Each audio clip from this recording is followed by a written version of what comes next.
পৃথিবীতে যত মা আছে তাদের জীবনযাত্রা একও অভিন্ন। বিশেষ করে সন্তান যখন ২ মাস থেকে ১ বছরের হয় তখন মারা আঙ্গুরসহ বিভিন্ন টক ফল চামচ কিংবা ছোট ছোট পাত্রে গলিয়ে সেটা মুখে দেন। দরিদ্র রাষ্ট্র কিংবা পশ্চিমা রাষ্ট্র, পৃথিবীর সকল মা এই কাজটি করে থাকেন।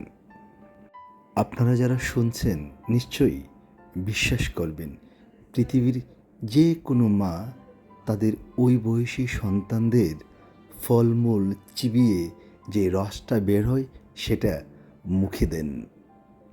এমন কাজটি করতে কোনো মায়ের হেরফের হয় না।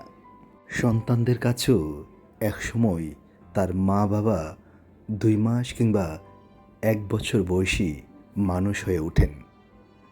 ওই সময় যেন সকল সন্তানরা ওইসব মা বাবার বাবা মা হয়ে ওঠেন।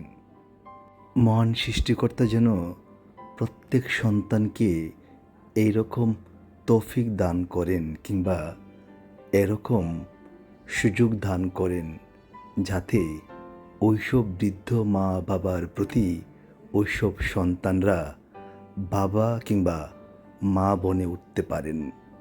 পৃথিবীর সকল সন্তানের কাছে ভালো লাগার কাজ যেন হয় একমাত্র মা বাবা কেন্দ্রিক। পৃথিবীর সকল সন্তানের কাছে মা বাবাই পৃথিবীর শ্রেষ্ঠ স্থান, শ্রেষ্ঠ সৌন্দর্য। আমি যখন আমার আম্মাকে খাবার খেতে দেই, অধিকাংশ খাবার আম্মা আমাকে খেতে বলেন। এটাই মা এবং মাদের আদর্শ। কিন্তু আমি সর্বোচ্চ চেষ্টা করি আম্মা যেমন আমাদের ৭ ভাই বোনকে মানুষ করেছেন, খেতে দিয়েছেন, ঠিক ওইরকমভাবে আম্মাকে আমি খেতে দেই।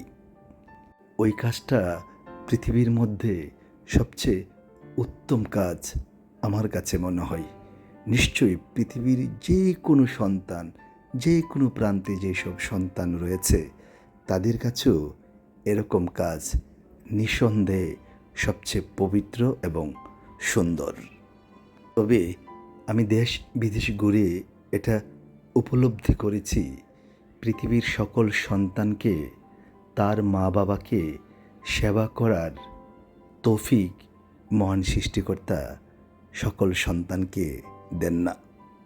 আর যেসব সন্তানকে ওই নিয়ামত দিয়েছেন বাবা মাকে করার, ওইসব সন্তান পৃথিবীর শ্রেষ্ঠ সন্তান।